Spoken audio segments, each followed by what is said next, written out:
The station hummed with a cold, mechanical life. Echelon Prime hung like a silver ring in space, orbiting the dead planet below, what was once called Earth. From the outside, it looked perfect. Inside, it was silent, strict, and always watching. Cale Draven walked through the lower engineering sector, hands tucked into his tool belt, steps careful but confident. He wore a standard grey uniform like everyone else, his ID badge flashing green as he passed each checkpoint. But Cale wasn't like the others. He was hiding something dangerous. He was human. The Galactic Council had ruled for over 100 years now. They had erased Earth's final years from the record, replacing truth with cold, edited history. To the Council, humans were violent, reckless, unworthy of life among the stars. They claimed Earth had destroyed itself, and for that, humanity had been banned, exiled, hunted, erased. Cale kept his head down. His features were altered just enough through black market genetic work to pass as a minor alien hybrid. His eyes had a slight violet hue, his bone structure a little sharper. Most didn't notice, or didn't care to look too closely. But the risk never faded. He arrived at Sector 17, a maintenance tunnel below the docking bays. A coolant leak had been reported. Cale scanned the door, entered the narrow corridor, and let the hatch seal behind him. Only dim service lights glowed along the ceiling. The air was cold and still. He moved toward the main coolant line, inspecting the pipe seals. As he crouched down to tighten a bolt, his eyes caught something unusual, a faint glimmer along the floor. Dust. In a sealed sector like this, there shouldn't be dust. He followed it to the corner where two panels met, then tapped gently along the wall, hollow. Cale stood and pried the panel open with his wrench. Behind it was a narrow crawl space, clearly unused for years. A soft blue light flickered at the far end. He hesitated, heart pounding. Curiosity won. Inside, the space opened into a small chamber, dark and untouched. Cables hung from the ceiling like vines. In the center sat an old terminal, still faintly powered. Dust coated the surface. The screen blinked once, as if surprised to see someone. Cale wiped it clean and powered it up. The screen loaded slowly, text appearing in an old Earth language. It was a data node, age-worn, corrupted, but readable. Files began to list across the screen.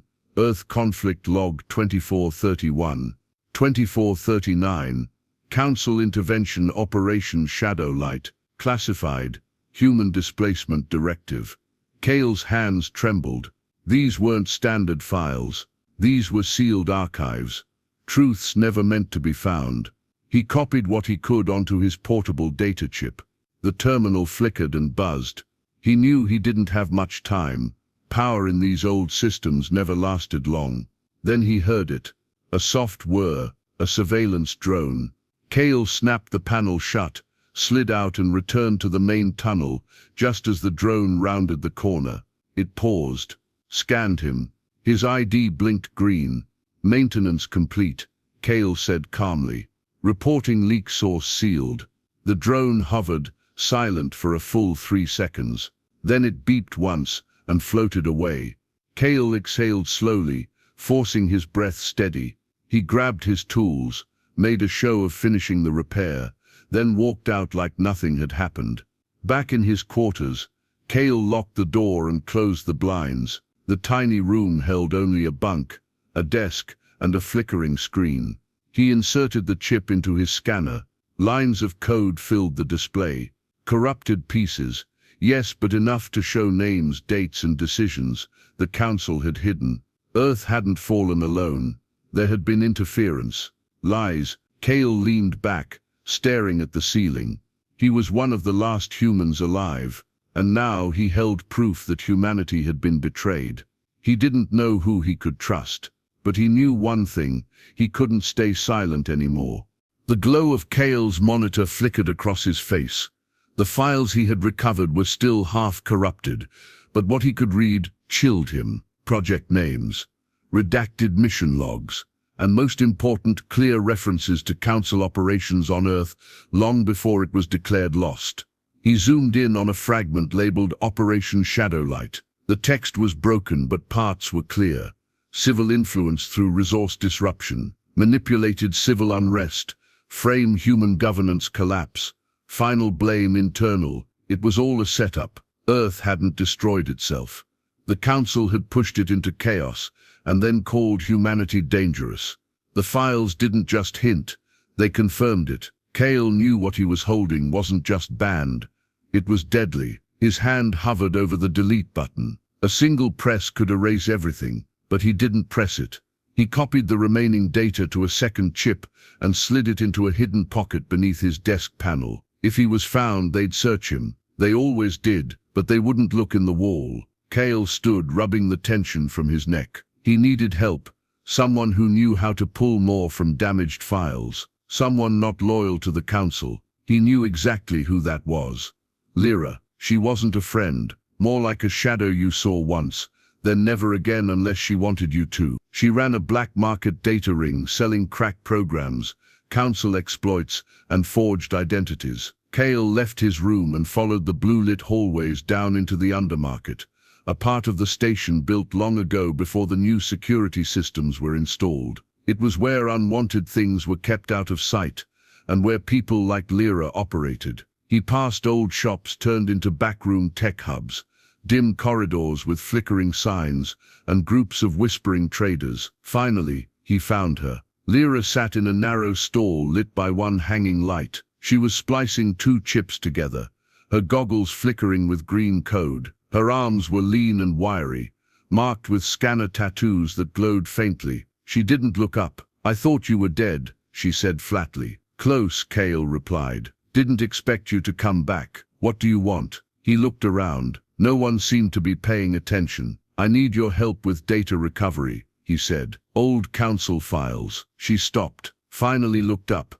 Her eyes scanned his face. "What kind of files?" Kale paused, then said quietly, "Earth." The word alone drew a flicker of surprise in her eyes. Lyra gestured for him to follow. They entered the back of her stall through a curtain of hanging wires into a small sealed room. She tapped a code on the door. It locked behind them. "Show me," she said. Kale placed the chip in her terminal. The screen lit up. Corrupted blocks of data scrolled fast, but even Lyra could tell this was old, very old. Her fingers flew across the keyboard. "You got this from an old node." He nodded. She leaned back. "You realize this is a death sentence just for having it, right? I need the rest of it recovered. I need proof." Lyra sighed. "You don't look like the kind of guy chasing a cause." "I'm not. I'm chasing the truth." She paused, then nodded slowly. "Fine, but if this leads back to me, it won't." As Lyra worked, Kale stood by the door, watching the cables pulse faintly. Minutes passed. She cursed softly. "The files are deeply corrupted. This isn't damage from age. This was intentional. Someone tried to erase this completely. But it's still here," Kale said. "Barely. Give me a day. Maybe I can rebuild some of it. But if you want real access, you'll need to get into the central archive." Kale frowned. "The AI core." She nodded. "That's where they store everything. All station backups, shadow logs, even black-level council data. If the truth is anywhere, it's there." Getting into the core wasn't just difficult.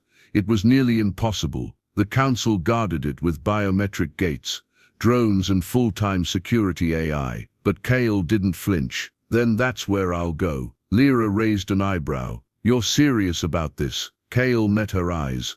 "I saw what they did. If we don't expose it, no one ever will." She watched him for a long moment, then turned back to the screen. "You're going to need more than files. You're going to need people who still believe in humans." Kale said nothing. He wasn't sure such people even existed anymore. He left Lyra's den with a strange heaviness in his chest. The truth wasn't just old data anymore. It was a weapon, and someone else was going to notice he had it soon. Above him, high in the station's core, High Arbiter Vesk stood before a glowing map of Echelon Prime. A blinking red marker showed an unauthorized access point in Sector 17. Vesk narrowed his eyes. "Begin surveillance sweep," he ordered. "Someone is looking for what was buried." The hunt had already begun. The next cycle began with alarms, soft and distant, like a warning that hadn't reached Kale's level yet.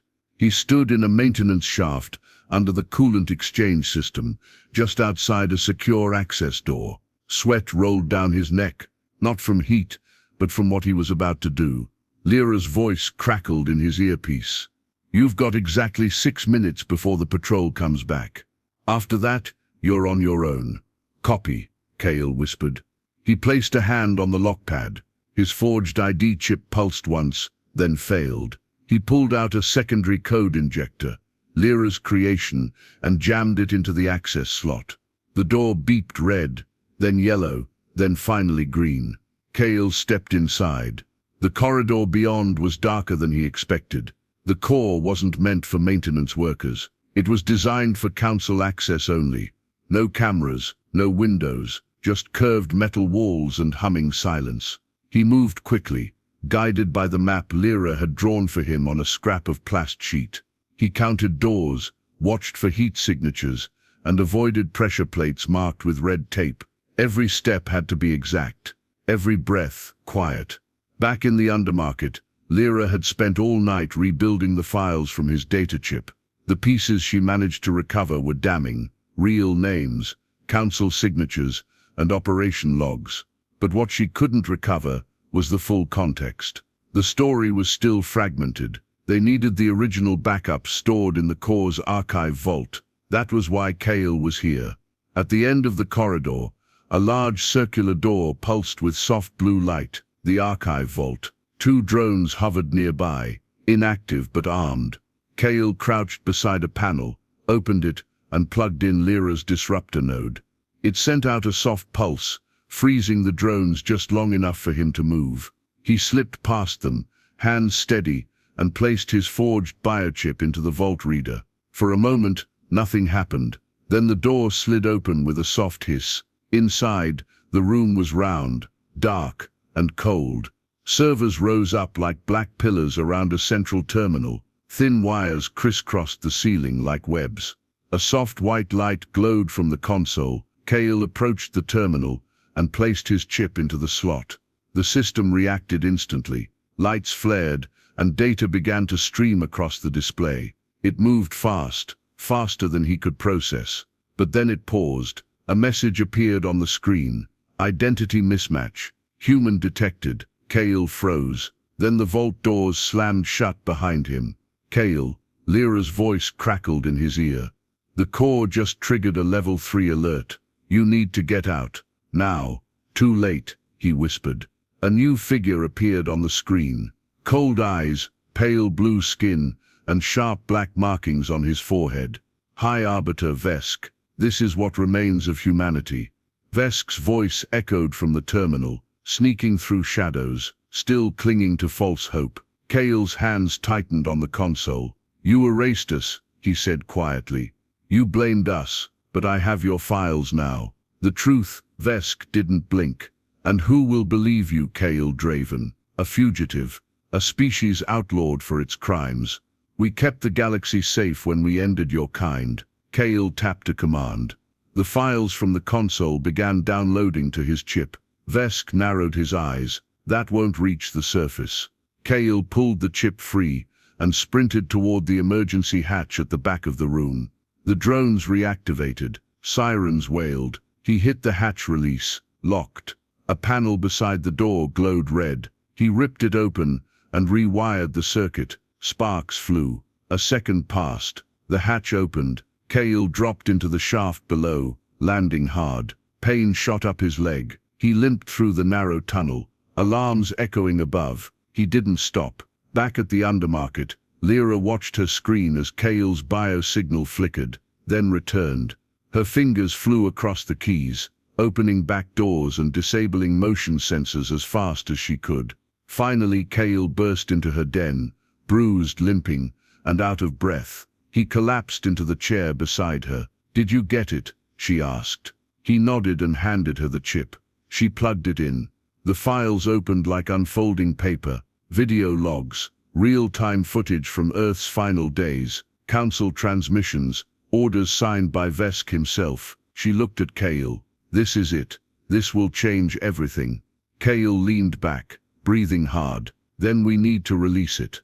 Lyra stared at the screen. Not yet, she said. We upload this now. They'll trace it and kill us before it spreads. Kale's eyes narrowed. Then we do it from the main broadcast tower. Lyra hesitated, then nodded. Okay, but we go together. Outside, the news on public screens changed. A single word flashed in red across the entire station. Human detected. Active threat. The chase had begun. The station changed overnight. Where there had once been calm, now there was tension. Extra drones buzzed through the corridors. Patrols moved in pairs. Doors scanned twice before opening. Public terminals flashed warnings in bold red letters. Active human threat. Report suspicious behavior. Immediately, Kale watched from a shadowed corner near the air system vents, his back pressed against the wall. He had changed clothes, now wearing a dark utility suit without any markings. His forged ID had been wiped. Lyra had warned him not to use anything traceable. He looked down at the fresh bandage on his leg. The pain from his escape out of the core still pulsed with every step, but he didn't have time to rest. They had the truth. Now they had to share it. Now they had to share it. Lyra met him in a low-ceilinged storage bay near the outer shell of Echelon Prime. Her movements were quick and sharp, her jaw tight with tension. We can't send the files from here, she said, keeping her voice low. Council AI monitors every packet in this sector now.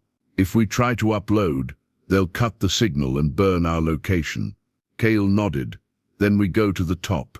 She frowned. You mean the broadcast tower? It's the only line strong enough to break past their filters. If we trigger a full station emergency override, we can send it across every screen, every device. Lyra sighed. You better be sure this is worth dying for. Kale didn't answer. He just looked her in the eyes. She nodded. Fine. We move at low cycle. Less traffic. But we have to get past level 4 clearance gates, and those aren't going to open with a code. We'll break in. No, she said. We'll trick them. Later that cycle, the station entered its artificial night. Lights dimmed across the living sectors, and non-essential systems slowed. But in the tower's core, nothing slept. Kale and Lyra approached the base of the tower dressed as technicians. They wore magnetic belts, carried toolkits, and walked like they belonged. The first checkpoint scanned them but didn't flag anything. Lyra's codes were holding for now. They entered the lift. As it rose, Kale's heart pounded. Every floor brought them closer to the point of no return. Lyra glanced at him. Do you ever think about what Earth was like before all this? Kale nodded. My mother told me stories about rain, about trees. I've never seen a tree, she whispered.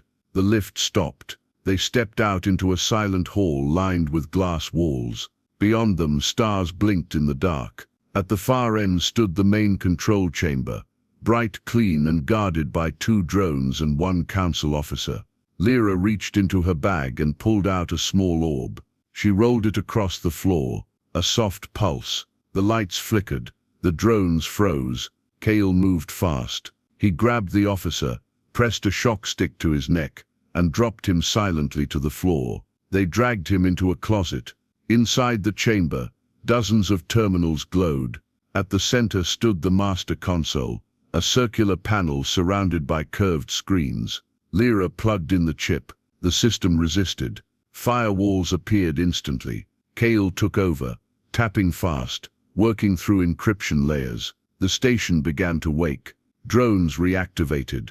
Doors locked. Red lights blinked along the walls. They were out of time. I need 30 more seconds, Kale said. But the doors slammed open. Footsteps. High Arbiter Vesk entered with 2 guards behind him. His eyes locked on Kale. Calm, cold. So this is what becomes of the Forgotten, Vesk said. Kale didn't move. His hand stayed on the console. You're too late, Vesk continued. The galaxy has moved on from your kind. They chose peace. You bring chaos. You brought lies, Kale said. You made everyone think we destroyed our own world. But I've seen the files. You wanted Earth for yourselves. Vesk stepped closer. If you send that data, you will die. and it will be erased before anyone believes it. Kale looked at Lyra. She gave a slight nod. Maybe, Kale said, but someone has to try. He hit the final command. The console glowed bright white. Every screen on Echelon Prime lit up. Hallways, docks, living quarters, all of them flooded with images. Council officers altering records, footage of Earth cities before the collapse, messages signed by Vesk authorizing operations to destabilize human leadership. The truth spread like a fire. Alarms screamed. Guards rushed in. Vesk raised his weapon. A shot rang out. Kale staggered, clutching his side. He fell against the console. Lyra screamed, pulling him back, dragging him behind a support beam. Guards swarmed, but it was too late. The message had already been sent. Kale looked up at the ceiling. Lights swirled. His breath was shallow. Lyra held pressure on his wound. "Stay with me." He tried to speak. Couldn't. Just managed a faint smile. Above them voices shouted. Vesk was gone. Fled. The broadcast had shattered the silence of lies. Chaos spread like fire through Echelon Prime. Screens in every sector played the forbidden files. Video logs of Earth's final years. Council agents planting false data. Orders with Vesk's signature. The lies were out. Some citizens stared in silence. Others shouted. Some refused to believe it. But all of them saw the truth. In the tower's upper corridor, Kale lay bleeding, his back against a cold wall. The pain was sharp and deep. His side was soaked with blood. He was fading. Lyra knelt beside him, both hands pressed to the wound. Her fingers were stained red, but she didn't stop. "You're not dying here," she said. Her voice was steady, but her eyes were wild. Kale's lips moved. A whisper. "We did it." Lyra shook her head. "Not yet." The files had gone out across the station, but they could still be erased. Council AI systems were fast, too fast. Once the message reached the upper control node, it could be overwritten unless copied beyond Echelon Prime. They had to send it off-world. Lyra grabbed Kale's wrist and pulled his chip from the broadcast console. She plugged it into her portable uplink and opened a deep band relay, one that reached the relay satellites orbiting the dead Earth. The screen blinked. Connection unstable. Uplink trace initiated. "They're trying to cut us off," she muttered. A metal crash echoed outside. Footsteps. Voices. Drones scanning the hall. Lyra worked fast. She copied the full archive into a loop and set it to upload automatically to every neutral system outside Council territory. Old mining ships, research stations, even outer rim cargo relays. Anywhere that wasn't controlled by the Council. Kale tried to sit up. "You have to leave me." "Shut up." Lyra snapped. He smiled weakly. "You always talk like that. Only when I'm trying to save someone stupid." A blast shook the tower. The upper walls cracked. A drone spun through the smoke and fired. Lyra ducked behind the console, grabbed her pulse pistol, and shot it down with a clean blast to the eye lens. Kale's eyes fluttered. His skin had gone pale. Lyra turned back to the screen. Uplink established.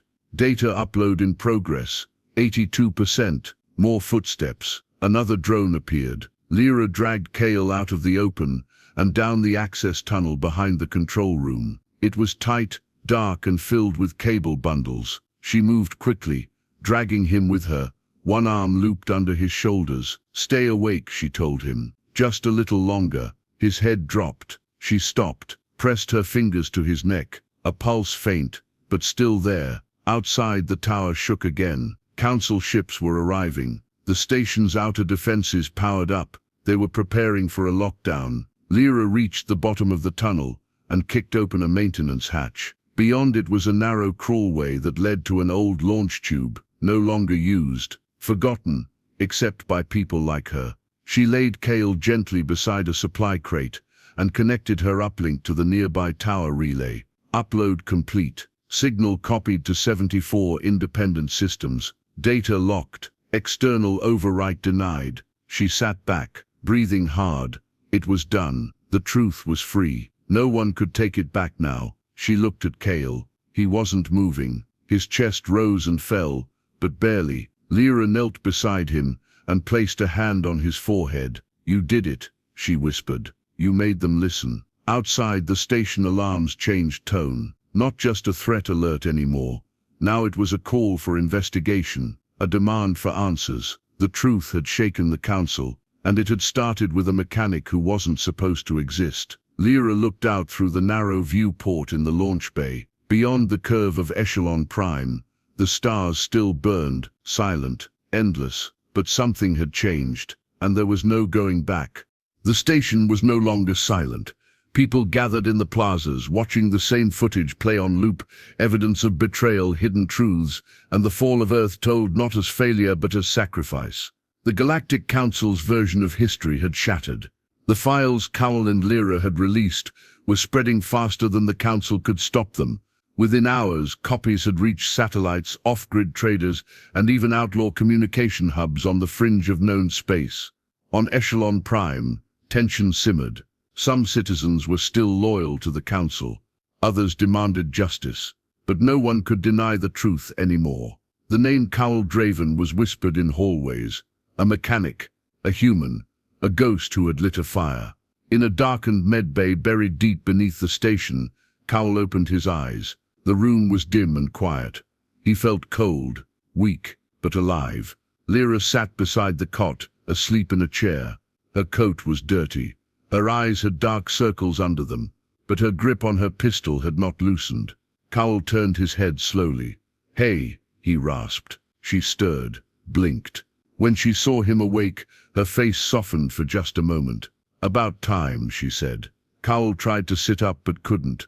"Did it work?" Lyra leaned forward. "The whole galaxy knows your name now." He closed his eyes just for a moment. Relief flooded him like warm water. "We got it out. Every last file," she said. "They tried to delete them, but it was too late." Cowell gave a weak smile. "You saved me." "Barely," she muttered. "Took you into the old sectors, paid a medbot under the table, hid you like a piece of contraband." "Sounds about right," Cowell said. She stood and walked to the screen on the wall. With a flick of her fingers, she brought up the latest news broadcast. Even the official channels had started shifting their tone. "The High Arbiter has not appeared publicly since the release of the Earth files," the voice said. "Multiple systems are demanding an investigation into the Council's role in the human extinction order." Cowell watched it quietly. Lyra turned back to him. "Some people are afraid. Some are angry. A few are reaching out, sending messages. Survivors, maybe. People who never believed the Council's version." Cowell's throat tightened. "Humans," she nodded.